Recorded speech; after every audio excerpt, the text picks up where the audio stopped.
तर अयोध्यामधल्या राम मंदिरातून 200 कोटी रुपये चोरीला गेले. ऐकूनच किती नवल वाटतं ना. म्हणजे देवाला सुद्धा लोकांनी सोडलं नाही.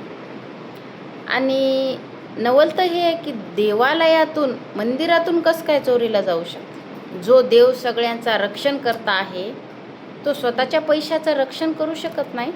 200 कोटी, 2 कोटी नाही 200 कोटी चोरीला गेले. आणि तिथल्याच पुजाऱ्यांनी ते चोरून घरी गेले. छापा मारल्यावर एका पुजाऱ्याच्या घरी 2 कोटी रुपये सापडले. मग विचार करा, आपण जे दान देतो त्याच्यावर त्या पुजारी आयश करायलेत.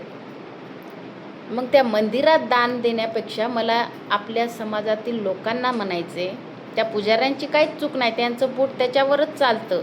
त्यांचा बिझनेसच आहे मंदिराचा बिझनेस मांडून ठेवला. मंदिरात गेलं की आधी देवाच्या आधी दानपेटी दिसतं आणि दानपेटी दिसलं की त्याच्यात पैसे टाकायचे. पुन्हा लाईन, 2 प्रकारची लाईन, एक VIP लाईन, एक गरिबांची लाईन. VIP लाईनमध्ये जास्त एक्स्ट्रा पैसे द्यायचे, मग देवाचं दर्शन पटकन मिळणार. म्हणजे हे त्यांचं बिझनेस आहे. त्यात चूक त्यांची नाही आहे, त्यांचा तर धंदा आहे. लोक तर वेचणारे, बिझनेस करणारे पाणीसुद्धा विकायला लागलेत. आपली चूक आहे आपली की आपण दान देतो मंदिरात जाऊन. देवाला पैशाची गरज कधीपासून पडली. तुम्ही देवात हात जोडून देवाला पैसेच मागायला जाता ना. मग देवाला 10, 20, 30, 40, 500, 1000, 2000 टाकायची काय गरज आहे. देवाला पैशाची काय गरज आहे. देवाला खायला प्यायला भेटत नाही, आपल्याला भेटत नाही म्हणून आपण देवात पाया पडायला जातो. बाबा देवा मला धन संपत्ती दे, असं कर, मला सुख दे, समृद्धी दे. आणि ज्याला भेटले ते आभार मानायला जातं. मग पैसे द्यायची देवाला काय गरज आहे. देवाला पैशाची गरज आहे. देव जाणारे मार्केटमध्ये काही विकत घ्यायला नाही ना. देवाला गरज नाही पैशाची. पैशांची गरज त्या देवाला जे काम करतात पुजारी त्यांची आहे. अहो पण ठीक आहे, एखाद्या लिमिटमध्ये 10, 20, 5 रुपये चिल्लर टाकली तर ठीक आहे, त्यांचं पण घर चाललं पाहिजे. 200 कोटी गरिबांना जर दान दिलं तर कित्येक तरी गरीब आपल्या भारतातले श्रीमंत होताल, मिडल क्लास तर होतालच.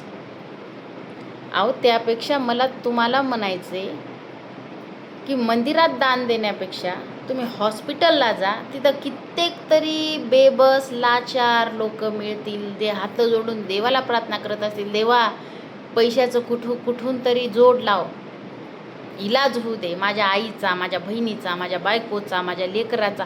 कित्येक तरी असे मजबूर बाप, मजबूर भाऊ, मजबूर लेक तुम्हाला दिसेल त्या हॉस्पिटलमध्ये, ज्यांना खरंच पैशाची गरज आहे. तुम्ही तिथे दान करू शकता. दान म्हणजे दान. मग ते दानपेटीत मंदिरात जाऊन टाका का हॉस्पिटलमध्ये एखाद्या गरीबाला द्या, किंवा रोड साईड जे भीक मागतात त्यांना द्या, किंवा अपंग आहेत त्यांना द्या, ज्यांना खरंच गरज आहे त्यांना द्या.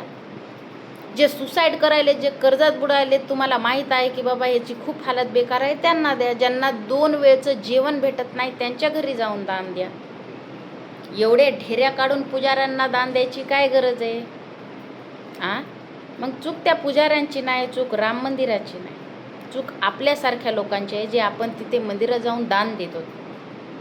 200 कोटी इट नॉट अ जोक नाही आहे. 200 कोटी, 2 कोटी पण जोक नाही. 2 कोटीसुद्धा पाहिलेलं नाही आहे. 200 कोटी तर लय लांब राहील.